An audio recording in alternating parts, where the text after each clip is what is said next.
The NBA playoff race is coming down to the wire, and the pressure is real.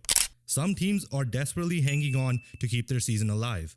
One mistake could cost a team 5 spots in the standings, but with just a few games left, can we witness something unexpected in the West? Let's take a look at the East standings. The playoff race is now over. The top 6 is set and the 4 play-in teams have clinched their spot. Now let's compare it to the Western Conference, where the numbers 3 through 8 are only separated by 3 games. This video will be solely focused on the Western Conference because anything can happen in the last few games. Before we continue, make sure to hit that subscribe button for more content like this. And we start off with the race for the final 2 play-in spots. And the final 2 play-in spots are held by the Dallas Mavericks at number 9 and number 10, the Sacramento Kings. The Phoenix Suns are at this moment 1 game out, and the Trailblazers are 2 games out with their win over the Toronto Raptors today. Yeah, like the Blazers came out of nowhere. Obviously, we anticipated the Spurs to be in this race. Unfortunately, due to injuries to both Fox and Wemby, it makes sense of what happened there. But listen, let's get it out of the way. The most disappointing team of the year is probably the Phoenix Suns outside of the Philadelphia 76ers. And with Suns, it's just a weird up and down. They're currently in a 4-game losing streak. At one point, they kind of seemed like they flipped it around a little bit, but they went back down the opposite end. There's no consistency. The best they could finish is 500 now. Like, they cannot lose any more games to finish 500, which is crazy to say with that team. The Sacramento Kings, on the other hand, for me, it's like they're expected to be there. Let's just be real. Like, you know how you described the Seattle Seahawks as mid in the NFL? This is the Sacramento Kings. They're mid moves, everything. It's kind of how I described the New York Islanders in our NHL playoff race video as well. So when I'm looking at the Kings, they're not much better because they're on the 3-game losing streak, and their last 10 is worse than the Phoenix Suns. So the Phoenix Suns actually gained ground in their last 10 games. The only issue is there's not 10 games left. There's 5. Yeah, and both of these teams got to figure their stuff out. Kings are on a 3-game losing streak themselves. Yeah, right? So they're not playing well. Fire Mike Brown again. What are you going to do now? You're going to fire Doug Christie to make it better? I don't know. And the 9th place team are the Dallas Mavericks. Once again, started off disappointing. Luka was injured before the miracle trade happened. The crazy trade happened, I should say. And Kyrie ends up going down. Anthony Davis ends up going down in his debut. And now that Anthony Davis is back, played well, hit the game winner on the Atlanta Hawks, Kyrie's not there. So even if they could sneak their way in, I believe Anthony Davis is that good. Everybody knows how big of an Anthony Davis fan I am. They won't be able to make noise, but they should be able to get in. So if you're looking at this one, we'll make our predictions for the 9-10 specifically at the end, because everything else we cannot predict. They're literally within, like we said, 3 games from 3 to 8. And even with the Rockets, they're 3 games clear of the Lakers at the 3 seed. And the Lakers hold tiebreakers on all of these guys as well. It's stressful. It's stressful looking at the West. Like, it genuinely is. Like, I feel like it's so competitive and so tight. Like, I know the West have been competitive for a few years now, but I feel like this has to be the tightest I've ever seen it. I do feel bad for the OKC Thunder, because if there was no play-in and it's 1 through 8, they got the Clippers in the first round. Now, granted, I might lean Thunder, but it's not like, it's an easy Thunder pick for me. Well, that's why, this thing has been so nuts, right? Like we mentioned in the beginning, 3 to 8 is separated by 3 games, maybe 4 match, depending on the results today, because obviously the Lakers play the Warriors. I know, we're recording this a day in advance before it drops. Yeah. It's gonna change. What we say today in terms of exact standing wise is not gonna be exact, especially from 3 to 8, because that's how tight it is, right? So we can confidently predict our playing spots, but when you're looking at number 3 to 8, it is between the Lakers, Nuggets, Warriors, Grizzlies, Timberwolves, Clippers. They're all in contention for a top 6 spot, and there's only 4 left. Are you okay? Well, we all know the Thunder have the first seed locked up, and the Rockets have. Are you confident the Rockets taking the 2nd seed? At this point, will you pen it in? Not even pencil it in, ink it up. Yeah, I'm confident. I'm not even I don't care. There's 5 games remaining. I don't care if they take the 2nd seed. Yeah, but the thing I care about when I'm looking at the 3 to 8 more specifically is that they're done, right? They did their job. Yeah, they're in the top 6 guaranteed, no matter what happens. So it is the emphasis on 3 to 8, 3, 4, 5, and 6, and there are big games happening at the moment with Lakers and Warriors. Yeah, the Memphis Grizzlies with John Morant's game winner. Obviously, jumped up from the 7th seed to a 5th seed now, just with 1 game. it jumped into the 6th seed. Yeah. So they jumped out of the play-in spot into a playoff spot. Exactly, right? So like when you're looking at this, anything can generally happen, and this is not an understatement, right? At the end of the day, there's no clickbaiting title because this is legit. Like this is a legit race. Like the 7-8 matchup is gonna be the biggest play-in because the winner would probably want to play the Rockets as it right now. Right? Yeah, for sure. The loser would have to fight for the Thunder, and that's gonna be tough, right? Like I said, this race is it's insanity, right? There's no other way to put it.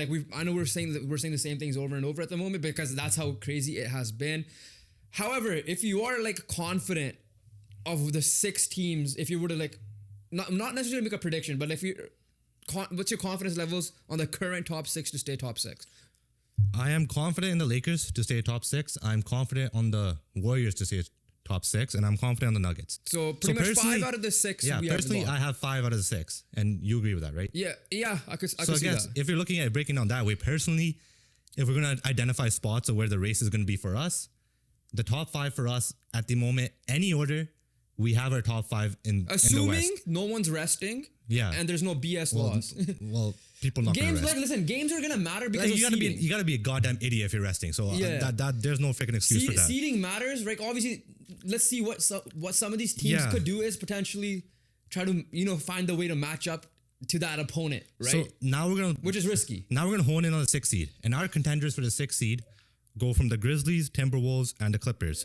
3 teams fighting for 1 playoff spot. Obviously, the other 2 will be facing each other off in the 7-8.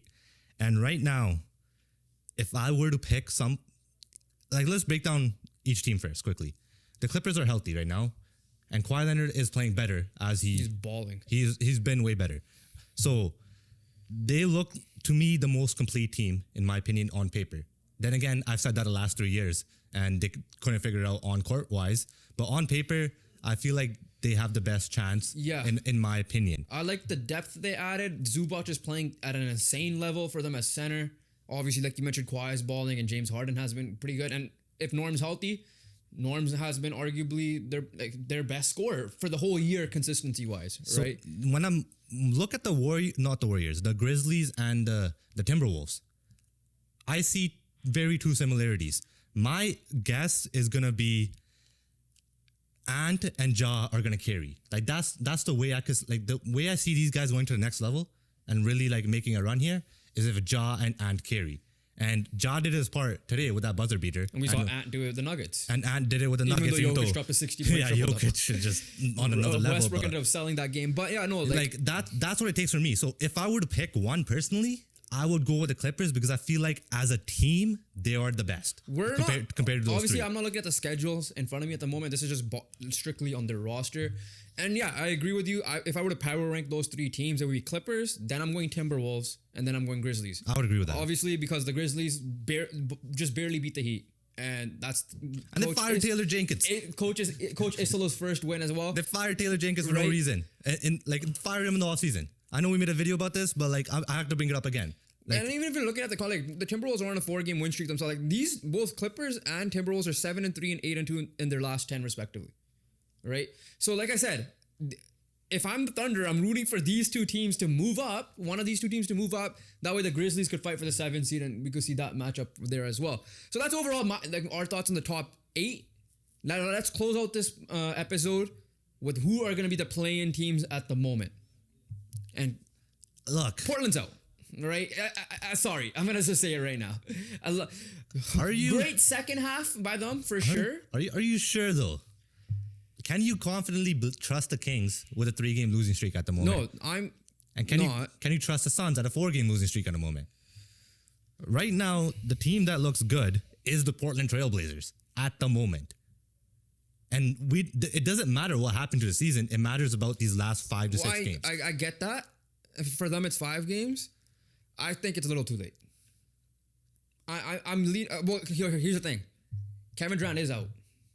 So that's going to help. I think Kevin Durant was out for a week at the minimum from what I've seen injury status-wise, right? I'll quickly double-check that right now. But when I'm looking at the schedule, the Trailblazers have Chicago, San Antonio, which is going to be a big game because San Antonio is still going to fight, Utah, and they ended off with Golden State and LA, Lakers. So The last two games are going to be tough because obviously seeding's going to matter for the Lakers and the Warriors because it's going to come down to the last two games, right? There's no ifs, ands, or buts about that. It will come down to the wire. So, but the first three, the Bulls, the Spurs, and the Utah Jazz are winnable. I'm gonna say right now, Bulls are hooping. I know the Bulls are hooping, but like, Bulls are hooping. They're trying to get the home play-in game themselves, right? So, yeah, that's true. So that kind of matters as well. Suns, I pulled it up very quickly. I think it's important to look at it. Celtics, Knicks, Warriors, Thunder, Kings, Spurs. It could come down to all the Kings game for all we know. It can. But on top of that, you're going to be doing this without Kevin Durant. Exactly. For a couple of these games. But to be fair now, the Celtics seeding doesn't really take too much precedent, and the Knicks seeding doesn't take too much of a precedent as well. That is true. And the Thunder. But it is the Suns. And if I were to pick a team that I'm confident that won't, like, I have a feeling that won't make it, I'm eliminating the Suns here, in my opinion. The Kings have Kings have like a few games left where they have Charlotte, Cleveland, Detroit, Denver, Clippers, and then Phoenix. And then the Mavericks have Clippers, Lakers, Raptors, easy win, should be, and the Grizzlies. Personally, the Mavericks lock up the 9 seed. Yeah, I mean, I'm backing my boy Anthony Davis, and as long as he's on the court. And I'm taking the Suns out. So it's gonna come down for the Kings and to the Trailblazers. And with me, because the Kings actually have games in hand, I think the Kings will, they don't have to play good. They just got to match the Trailblazers production, and they have enough games and enough opportunities to do that. So Kings control their destiny. Yeah, they control their destiny, and they have enough games to match the Trailblazers. So for that, I'm gonna stick with the standings. Except I'm just gonna have Trailblazers overtake the Suns, which ultimately doesn't do anything. I'm not gonna make it boring because my boring answer is yours. So F it, Suns find a way in. I'm just going with that. That's fair. Devin Booker might go nuts for all we know. He's gonna need to go nuts. But you know what the crazy thing is? There's a chance that Budenholzer might get fired. That's just 3 years in a row of having a new head coach for those guys. And then the Kevin Durant drama already started. So I'm just going with a gut feeling like I did with the NHL Rangers side of things. I want to at least have a little bit more faith than this one. I just want to be different from you. I just found it. It's probably because like I am a huge basketball fan that I cannot see a playoffs without Kevin Durant in it. That's my point. As long as he's healthy and gonna come play. Yeah, that is fair. But if we're gonna look at a team to talk about, it's gonna be the LA Lakers. They're gonna be one of the biggest talking points in the playoffs. So we're gonna look at the Lakers more in depth, especially their play after the trade deadline, the trade for Luka Doncic. We're gonna be looking at their ups and downs.